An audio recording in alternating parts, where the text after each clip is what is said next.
happy Saturday if you watch this on Saturday. Happy Monday if you watch this on Monday. Happy Tuesday if you watch this on Tuesday. So Saturdays are kind of calm. I won't have school or anything, so I take most of the day to edit, play games with my niggas and shit. Obviously hoop, cause last Saturday was a was like a I don't want to say fun workout, but like it was still a workout. But today I hoop. Last week I was supposed to hoop, but I ended up ice skating. And this is when I talk about, I guess what's happening in the book. I guess I kind of want to beef up what's happening in the story of 75 Hard.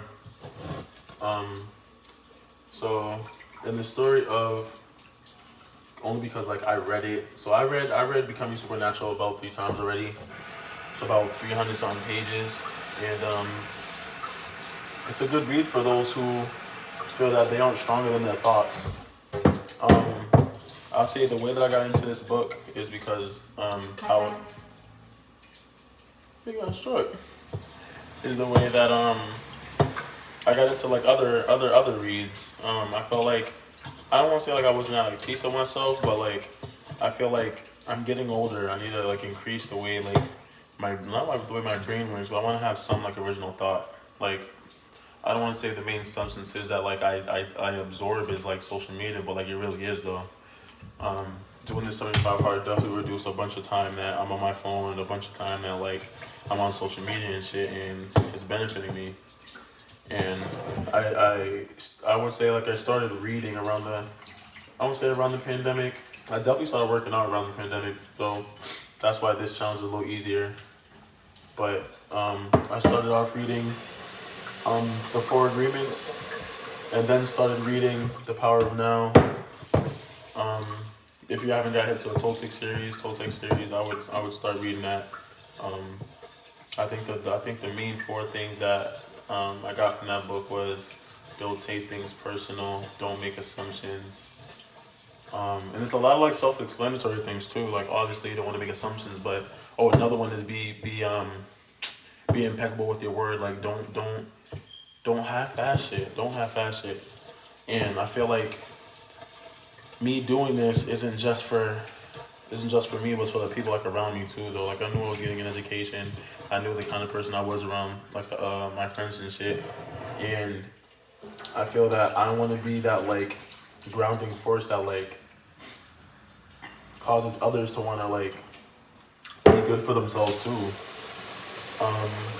So I started off with the Toltec series, the Four Agreements and such, and then I read The Power of Now by I think it's Tolle. I could be wrong. I think it's Tolle. Yeah, Eckhart Tolle. If you ever watch one of his videos, you don't really have to watch one of his videos, but I would say just read, because when you read, you're getting your own interpretations of the reading and the pages that you're reading. If you're watching the video, like that's still not an original thought. You're still watching what he's saying, looking at the comments, saying what they're saying, and that's not an original thought. And I feel like the kind of space they're going in this world, like you're not able to have your original thought anymore. You have free will, but there's no such thing as an original thought, or they don't want you to have an original thought. Shout out to Kanye West. That's gonna hurt somebody's heart, but fuck it, it's my video, not your video. But yeah, The Power of Now. Well, the 4 Agreements help me become more present in what I say and what I do. In terms of just like, it made me more like accountable. That's a better word for it. The Toltec series made me more accountable for what I do. Way more accountable for what I do. Then I read The Power of Now, and that helped me become more present in my present moment. So a lot of these books I used to read on the treadmill in the beginning of 2023, going into 2024. I used to read on the treadmill. I used to do 12, 3:30, walk on the treadmill, reading a book, walk forwards, walk backwards and stuff. But now I just read in my pastime, which I feel helps me a lot more, because like I write notes now. Like before I just like in absorb like what I'm reading and shit, but now I write notes for the shit that I read, which helps me a lot, because the How to Become Supernatural is a really dense book, and I wouldn't say your spiritual journey, but I wouldn't start your reading days, your reading era, your reading arc with How to Become Supernatural, because it's a difficult read, and I feel like, oh, that's by Dr. Joe Dispenza as well. So I feel like Dr. Joe uses living room language to interpret that we're stronger. We see. I feel like it's even hard to explain this. That we're stronger than our body. We're stronger than our mind. Like when I say we, I envision myself like talking to you. Like this is just my this is my avatar. I hate to say that, but like this is my avatar talking to you. But this also isn't my brain talking to you, but this is my soul talking to you.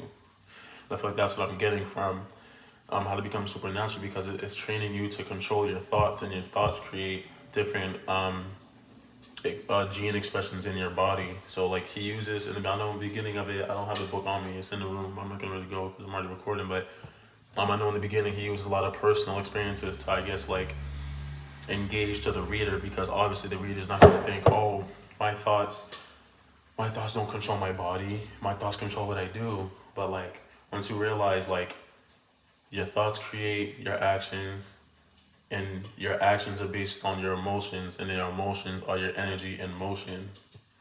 And I'm not even trying to say this to sound like philosophical, like this is what I got from the book. And then when you realize that your emotions are the energy in motion, you move a different way. You don't react to everything, because when you react to everything, that gets your energy. No, and I don't mean energy in the sense of just like having an aura. I mean energy and like actively like participating in what's going on. Like I don't mean to. One second. Gotta make this food, cuz. Gotta make this food, cuz.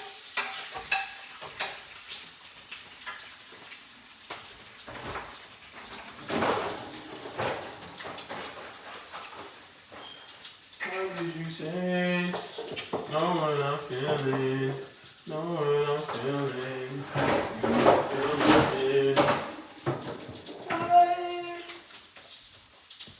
Let me bring this back this way.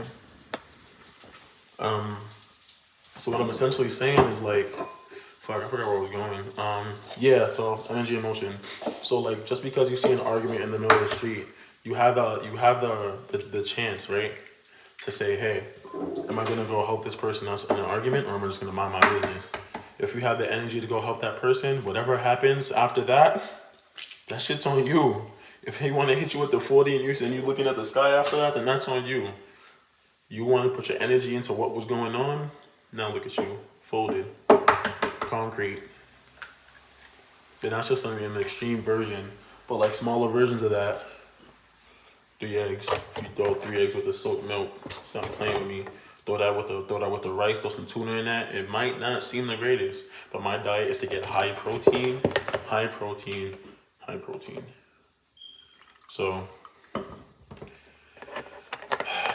So yeah, like that's just an extreme version. But like another version is that like when you're on your PlayStation party and y'all are all arguing. I don't want to seem that like y'all are arguing is like wasting your energy and shit. But even something like that, like you don't have to give your energy to the person talking shit on 2K. Obviously, like if it doesn't phase you, like it doesn't phase me, I'm gonna talk my shit every time because niggas is bitch. Niggas is bitch. Or two. And I feel like because I know niggas is bitch, and because I know that I'm in tune with who I am and what I do with my life, and I'm confident in that and content with that. I wouldn't say I'm content with it because I always want to move forward, which is just the root of a human existence too.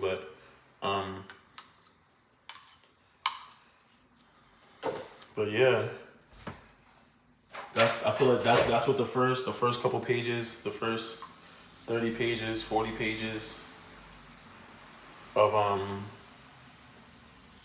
How to Become Supernatural trying to tell you. They start off with the human experiences that the girl has. I think she has like a condition where she's like dying because it's a chronic disease.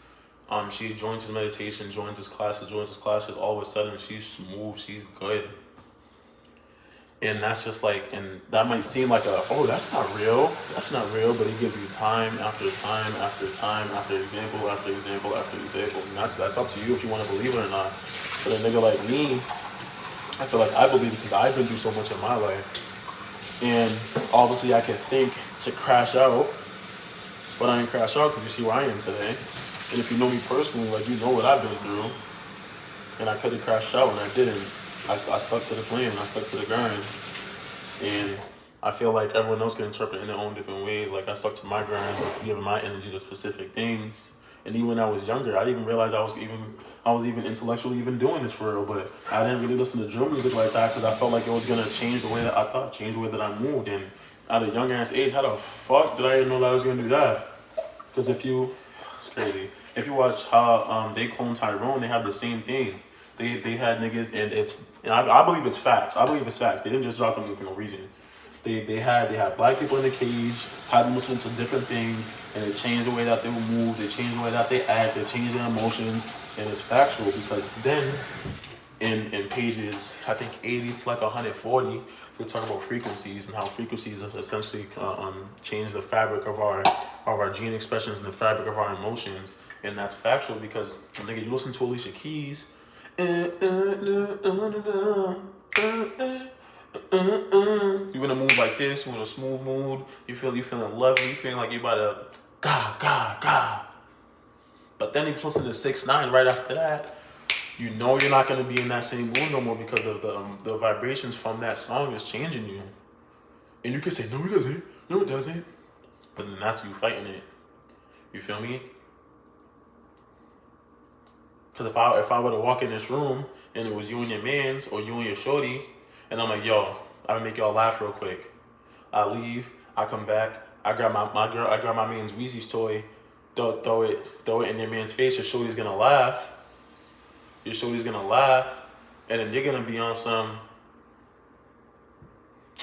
That's not funny. And then I do it to her. I don't know where I'm going with this. Fuck. I don't know where I'm going with that, but. Yeah, that's the first 107 pages of that book, summed up for you. But there's also graphs and other shit that they show you in the book too. But I feel like I'm not gonna go into my whole like math bag where I'm explaining diagrams and all that shit for you. I'm just gonna explain it for you when I eventually end the book and I have notes for the book. I might screenshot that shit, put it in like a what's it called, a PowerPoint slide, so y'all have access to it too. But yeah, I'm about to get to cooking this breakfast. My boy Joey, if you want to look at these texts, this is shout out to him. I'm talking for like 14-15 minutes now. And because my man was just like, yo, like, you know you a talker, you know you talk shit, you can talk about something for like 20-30 minutes, and I can. But I feel like ultimately, like I'm still moving in the aspect of like I'm having this video for y'all, and I'll be real, like this video is for me, and this video is for something else I'm going to explain at the end of the 75 days. So I'm not gonna sell myself short. Y'all be easy though. It is now time to eat my breakfast, rice and the tuna. Time to finally watch some TV because the nigga don't really get time to chill. This is probably the last thing I'm gonna do recording wise because I'm probably just gonna chill in the crib all day doing laundry and yeah, that'd be good.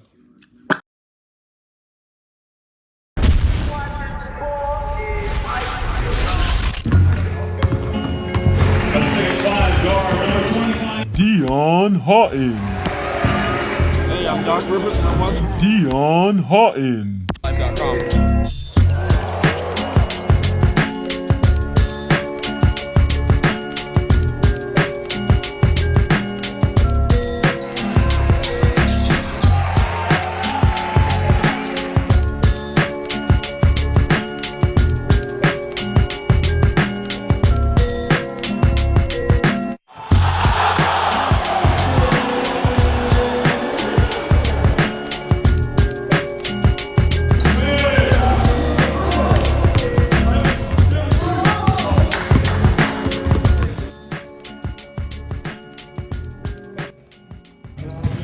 So we already went 2 G's. I'm leaking, but life is good. Life is good, you know? I'll get the shot for y'all right now.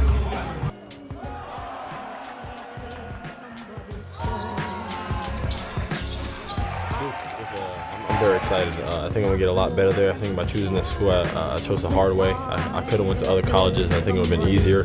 But Duke's the hard way. They make you earn stuff, and that's the way I want to go. I want to do something that's gonna benefit me. I don't want anything handed to me, anything easy like that.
So we 4 games in, chomping. You seen that last shot.